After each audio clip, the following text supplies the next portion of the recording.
Hello, my friends. Welcome back to my kitchen. My name is Tamitha, if this is our first time together.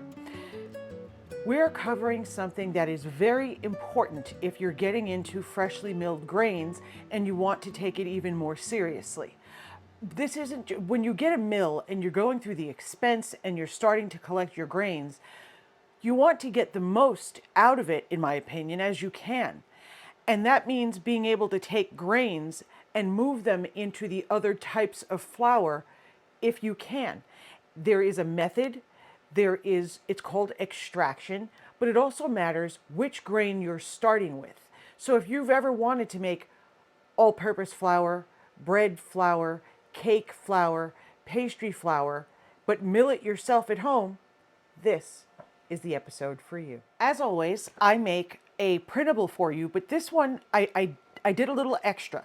I wanted to be able to make sure that you had in your collection, handy near your mill, the details. Okay, so what I did was I explained how to get your extraction rate. What's the difference between hard flour and soft flour? How do you choose? Which one do you need to get the result you're looking for? I gave you some examples of the percentages of protein in the different grains. I added why the sifting, how the sifting, and the key. How much do you need to sift out? Which type of sieve? Because there's different numbers on the sieves, because each is more finer.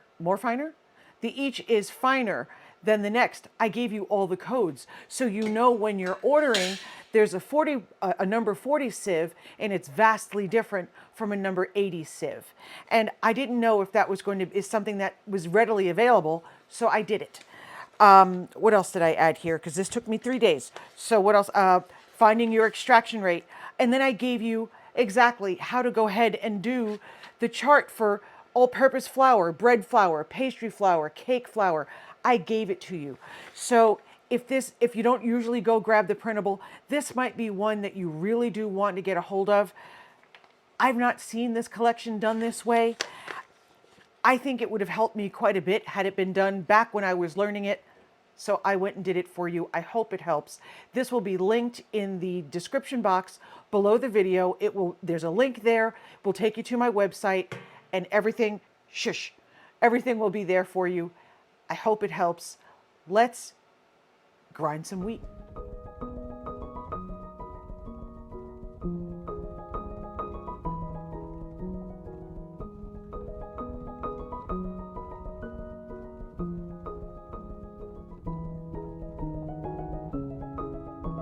This contraption is my electric sifter.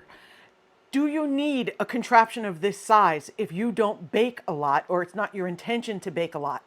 If you're not going to be grinding your wheat and extracting the bran to create other flours, this isn't very important to you, and I wouldn't say to spend the money on it. You could get something and I didn't need these, but I bought them so I could show you. You're crowding me, man. Sorry. These are sieves that you can get from Amazon. Stop that. Stop it right now. Sorry. These are sieves you can get on Amazon. I don't think I paid very much. I probably should have checked before I got here. I don't remember. I think if it was super expensive, I would have remembered, because I hate spending money I don't need to. But I wanted to show you, and there was no other way. Okay, so these are obviously different sizes, but they are different numbers. And I was looking to see right now if they are numbered on them. They are not. That's obnoxious. Well, they're numbered in the link if you choose to buy them. They are numbered. I was just kind of hoping they were on here. They're not. So if you're going to do this by hand, I would suggest you get a permanent marker and put your number on, because it matters. When you've got one where the sieving part, the mesh is further apart, that's going to allow more of the bran to sift through, which means the end result of your flour will have more of the whole kernel in it. Okay? When you've got one that's much finer, it's going to remove nearly all, actually.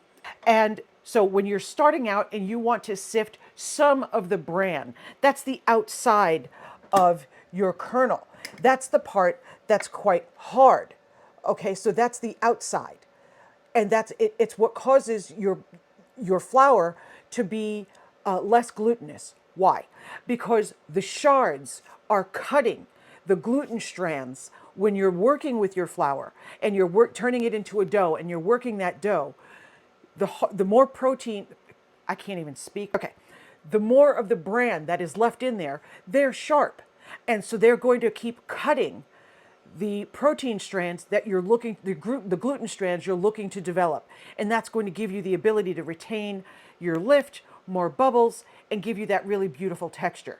So when you find that whole wheat breads tend to be more dense, it's because those beautiful strands really couldn't be formed because the strands are cut. I hope that makes sense. Okay, so the more you remove, the better you are able to develop those gluten strands. So you're able to get that more strength to your dough. You're able to get a better texture, a bigger rise. You're able to hold on to more bubbles, more of those air bubbles that you'd like to have. So you get a more open crumb. Okay, so that is why it matters how much of the bran you leave in or remove. That is considered the extraction.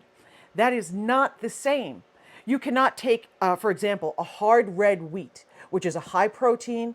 It's hard. It's a hard red wheat, not a soft. You could not possibly, even if you extracted it to 1,000,000%, you could not get this to come down to a soft, beautiful cake flour. It's impossible because the grain itself makes that impossible. If you're looking to have soft flour so that you can make cakes, cookies, things like that, you need to be working with a soft wheat. Okay, so that's why you have soft grains and hard grains. So here I have soft white wheat, and somewhere near here, around here somewhere, is going to be hard white wheat.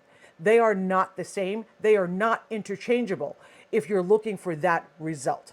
So that's why it matters. That's why you have to have, if you want to be able to make cookies and cakes, muffins, pancakes, things that are much softer, things where that texture, that lightness matters. It is very important that you're working with a soft wheat.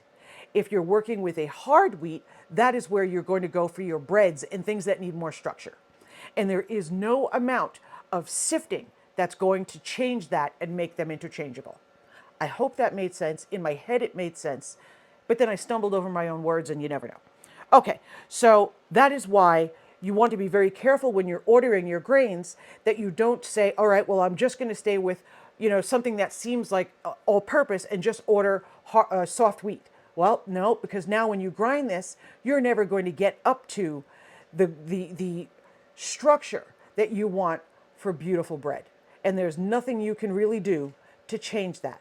So what you're going to want to do if you're just starting your grains collection, you're going to want to have a hard red wheat, a hard white wheat, a soft white wheat. I do have soft red wheat, but that's a flavor issue, and we'll get back to that in just a moment. This right now, we're talking about just texture. Please don't look at my nails. I have been working in the garden diligently, and my nails look like I tried to dig out of a jail cell. So we're not going to look at them. Please don't. Promise. Okay, so I don't go for manicures. I have no time for that. I do this. This is what I do. Looking amazing on camera is somebody else's job. Okay, so please, if you're just, because I got so many emails where people were finally able to start getting mills again, and I'm so excited about that. Mills are back in stock in a lot of places, so now I'm getting a lot of questions about what to order. So I thought, let's do this so that you can make sure that you're not ordering too much of one, not enough of the other, or that you think, well, I'll just grab one off the shelf. They are not interchangeable. Okay? Next.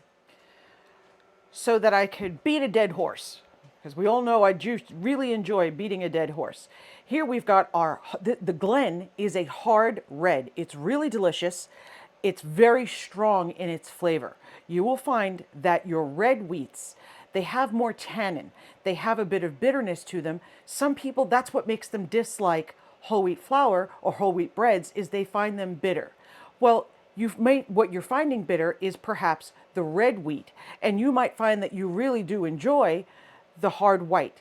And so that is something that you can try before you just go ahead and give up. Now, I wanted to show you, let's see if I can tip these. Okay, you can very easily see the difference between the freshly milled red, hard red, and this is freshly milled hard white. Let me zoom here. Okay, that is a very big difference. However, I haven't sifted either. So this is exactly what they look like when they come fresh out of the mill. This is obviously darker. It's going to have a stronger flavor. There is going to be a bit of a tannic flavor.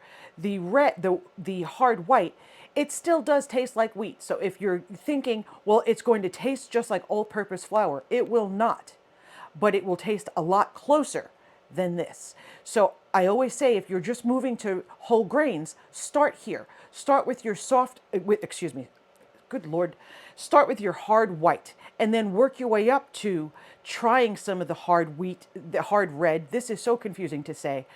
And maybe buy smaller bags so that you can try a few out, see what you like, see what you don't. Even amongst red wheat berries, there is a very wide array of flavors. And even in that pile, there are some that are less tannic and some that are more tannic. I hope that made sense. I really am trying not to confuse you, but I'm having troubles apparently speaking English. So we've reached the point where we're going to start sifting. It is an important thing to do because it's going to allow us to take our whole grains, whether they be soft or hard, and allow us to move towards the different types of flour that we're used to having available to us. We cannot make exactly bread flour or all-purpose flour like you'd get from the grocery. That requires machinery that is massive, and it's just not something that is possible to do at home. I have never seen it, and believe me when I tell you, I have searched for years trying to find a way to replicate exactly all-purpose flour, good, because I want that good quality, but I would love to be able to do it myself. If I could do everything myself, I would. I'm that weird. So we're going to get as close as possible in a home setting. That's the goal because it's the only way that it's possible. So we've got, you can do this by hand, which is by using sieves like this, like I explained to you, and I'll show you briefly what that would take. And then we've got these big ones because they are part of using this machine. Now, this particular machine is made by Vivor, and I've had it for years. They no longer make it. And I did check, and I found one that looks exactly the same. So I will link it because it seems to me it's probably made by the same people, and this was just branded Vivor. But I did try to find exactly this one. I was not able to. So I will link as close as I can get, and I'm going to get us all set up, and we'll be so we've got our flours already milled, the hard red wheat here, the hard white wheat here. All right, so somebody remember that and call it out when I forget. Yes, I know you can't do that. So I'm going to do it by hand very briefly. I'm not going to spend a ton of time on it because, frankly, it's a chore. And I'm being honest about that because I don't want you to have expectations that doing this for as long as it will take to extract as much as you would need to be able to make your version of an all-purpose flour. And these are blends. Remember, these will still be blends. I want to be honest and set your expectations that you're going to sit here and do this for a while, but I'm going to show you what you get and why it's worth the effort. But I forgot to grab a bowl because I'm a dork. Okay, so you get yourself a bowl. I've got a fan blowing on me, and that's going to send flour everywhere. So let's move that away. So if you're in an environment where you've got a fan running, definitely turn it off or move it away from you. I don't think we need to see each other to do this, so I'm going to bring you closer so you can see the process. Now I am putting a towel down because this can get a little messy. Okay, so we're going to start with the hard red wheat. It's not going to change whether it's hard red or hard white. The amount of the bran that we're going to sift out will not change. Okay, so make sure there's nothing in here that shouldn't be. All right, so now I would not just go dump this whole thing in there. It just makes it take longer. Do a little at a time. I find that to be a little more easy to control. And I'm going to show you something that matters. Okay, so now, if you look closely, let's see, can I get, if you look closely, this, what has been separated out in this sieve, this is what we're going to be filtering out. Okay, that is the bran, and what's left, there's still bran in here. We were not able to extract all of it because this particular sieve is a number 40, so it's not nearly as fine.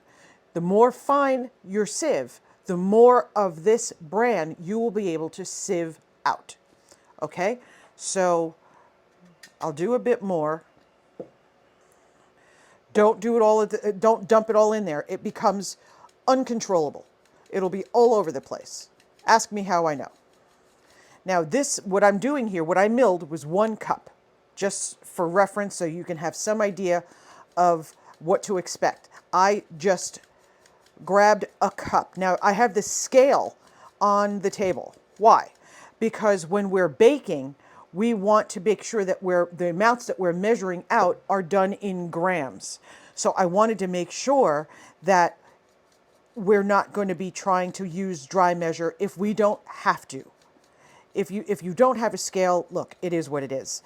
Use your dry measuring cups and just try to be consistent in the way that you do your measurements so that at least you know what works for you. But the reality is that you're always going to get your better results if you're working by weight. And even in weight, it is more accurate to work in grams. Okay, so now look at all that bran. That's what we've sifted out. I see a little bit still here, so let's grab that. Okay, so this is the bran, and I'm going to set that aside, but I want to show you this. You see, we still have quite a bit of bran in here, and I think you can see it. That's the dark brown that you're still looking at. Now, this will never be bright white flour. It won't be because I don't have the ability to do a 100% extraction. That's just not something that we can do. But this is obviously still full of bran.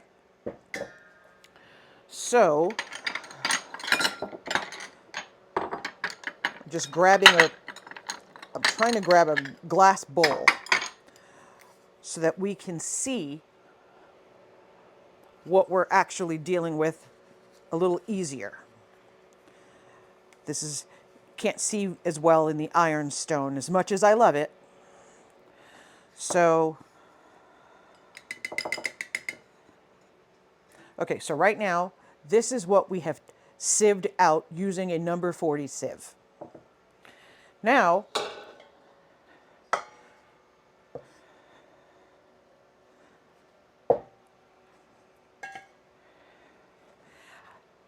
this one is a number 60, I believe. And we're going to sieve the same flour again so that you can see that we're able to separate more of that bran. And the finer the sieve, the longer it will take to go through this process. So I absolutely want you to be prepared for that. And you're going to find that you need to sieve quite a bit to get the finished amounts that you need for recipes of any significant size.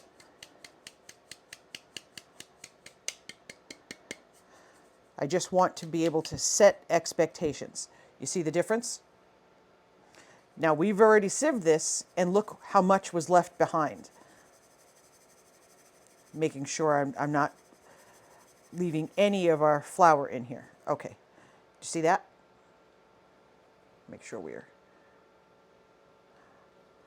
And it's really very coarse. It feels coarse. You can tell that it is coarse enough that if this were going to be running through something very tender, it would certainly be sharp enough to damage it, which is exactly why whole wheat bread tends not to have that soft, beautiful texture that we tend to like. I'm going to do this and come back because I don't think you need to watch me do this for any length of time. Okay, so with the number 60 sieve, this was what we got out with the number 40. This is all from the same 1 cup of whole grain. This was hard red wheat. This is what we got out from that very same thing. I re-sifted it. So I ran it through the sifter again after having already removed this. And this is what we got. So between these two, this is what's been removed. And this is what the flour looks like. You can still see there's obviously still, you know, there's still some bran in here. But if you were able to feel it, which obviously you can't, it's definitely noticeably softer than when I started. When I started, it was very, very coarse. And I felt it under my fingertips. It was very much a coarse flour. This is much, much softer. Does it feel like all-purpose flour? It does not. And I'm not going to tell you it does because that would be a lie.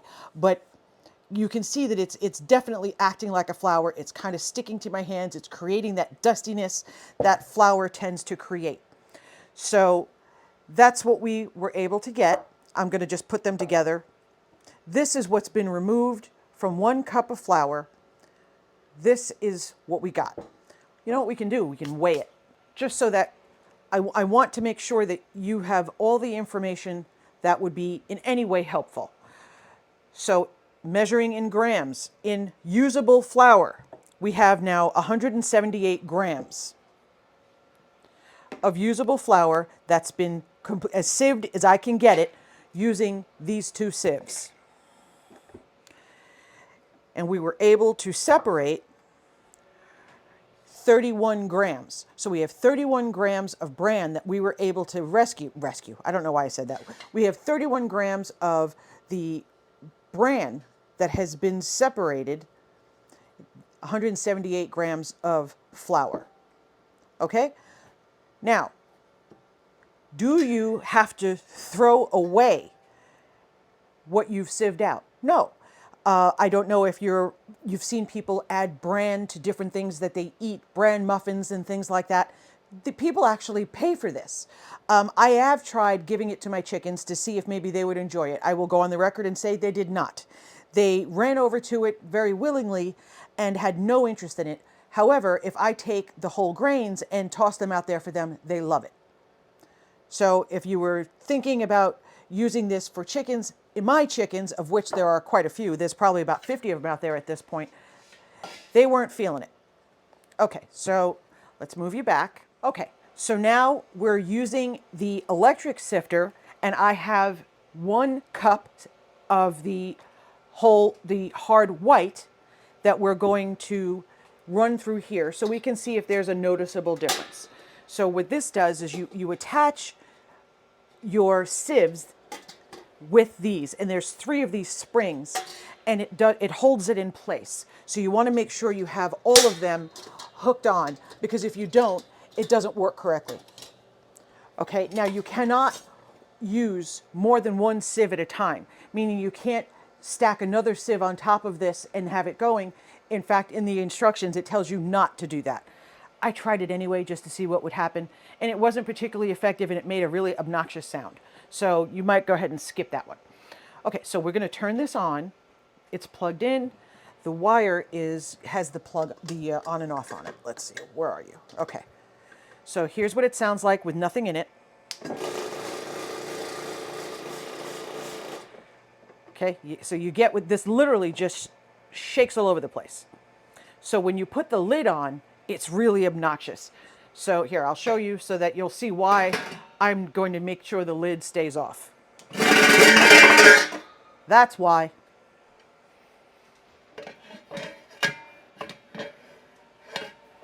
So even though technically you're supposed to use the lid, I don't have the ability to handle that whatsoever. So I'm going to turn this on, and we're going to pour the flour in.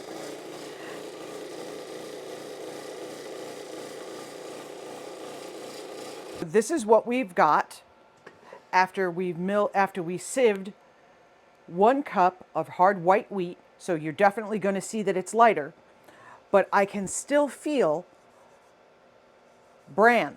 It's very definitely, I'm feeling it under my fingertips, very much so. This would not, in its current condition, make very good cookies or anything like that. Too much texture. let me show you what it collected. This is what the machine collected. I'm going to pull it off, same as before, so we can get a weight. Now I took the sieve off, and I want to show you how much flour is still in here. You want to make sure that you don't leave it in here. This was the whole point of the exercise. It does come with a brush, but I find that a small rubber spatula seems to do the job a little better in my opinion. It's a little faster.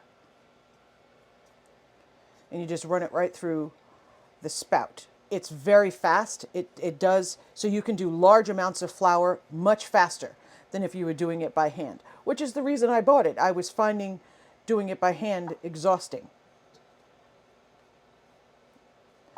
And you know, again, this machine is not incredibly expensive, but it's not, you know, $10 either. I think I paid maybe $160, maybe $175, something in there.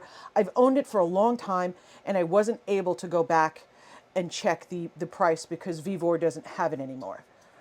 The one I did find that looks nearly identical, I believe the price I saw this morning was $158, I think. I'll link it to, you know, but at the moment, I'm hoping I remember that correctly. Okay, so good enough for now. And now we're going to swap out to our next sieve. Now this sieve is a 60. I wanted to be fair. I'm not using an 80 because by hand I had a 40 and a 60. So it wouldn't be a fair experiment if I used an 80. That doesn't make sense. It's not fair. Okay, so I'm going to do the same process again.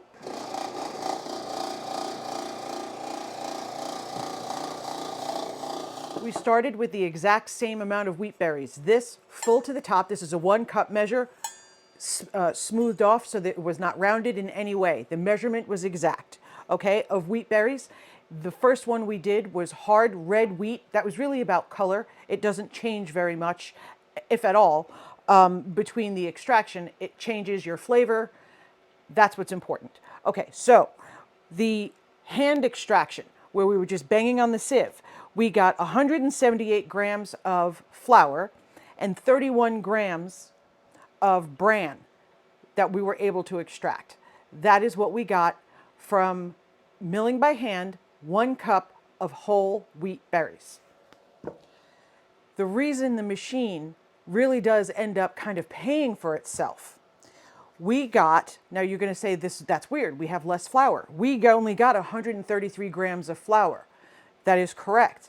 That is because the machine was able to sieve out 73 grams of bran. So your end result of your flour that was able to be sifted out so that we could bake with it is much, much finer.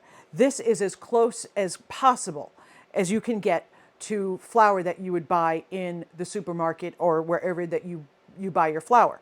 Now, that is a very big difference, and it does matter, especially when you're trying to create those beautiful soft pastries and cookies and all that stuff. This is the flour you want. This will do the job. This will do it far better. Okay, so to give you some notes that I made, and these are exact. If you want to just make your own bread flour, your own version of bread flour, and remember, we cannot make the exact same extraction that you can get from the supermarket or any of those mills because they have machines that are not available in a home setting. So this entire thing would be our bread flour. We would bake our bread flour using this. This has been, there's as little bran in here as possible. That's all. No other blend has been put in here. So this is just our wheat berries that have been sieved.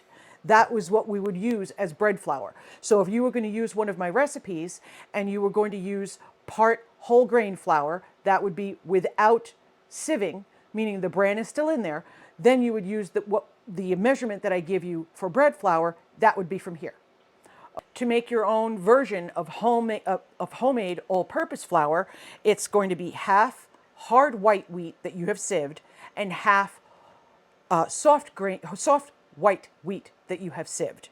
Okay, and that blend together, exactly 50-50, is going to give you as close as you can get to all-purpose flour in a home setting. If you want pastry flour, you're going to use 25% hard white wheat sieved, and you're going to use 75% soft white wheat sieved.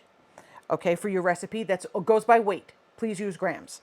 And then for cake flour, that is your lowest protein flour. That's going to give you that real soft, those tender cakes, soft cookies, that sort of thing. You're going to use 0 hard white wheat. You're going to use 100% sieved soft white wheat. That's going to give you your closest approximation to cake flour. Now, I kept saying white wheat, white wheat. I did because that is my preference for flavor. Now, if you want to start to add back and take that hard white or hard red and you want to start to mix from there, well, you can do that. Get your weight, take however much from the hard red that you want, take however much you want of the hard white, grind them together in your mill, and then you can go ahead and use the hand version of your sieve, or you can use a machine like this and measure from there. So you can still make your blends. I'm just giving you the basic numbers for being able to replicate our own version of store-bought flours. Okay, now this does a really, really good job.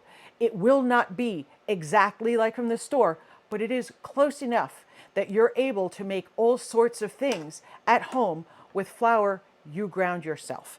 I hope this was helpful to you. If you have any questions, because I do see that this could be confusing, especially since I kept tripping over myself. I didn't mean to. It's just saying hard red wheat, hard white wheat over and over again was harder than I expected. This particular printable, I think, is something you absolutely want to have. Saving this, keeping it near your mill, or even just taking the formulas that you want and putting it in an index card and maybe taping it to the mill, something like that, to make things easier for you, I think would be a great idea. Next time that we bake, our next video when we're baking, which, you know what, we'll bake on Wednesday. So our next video coming up is going to come out on Wednesday. This is coming out Sunday.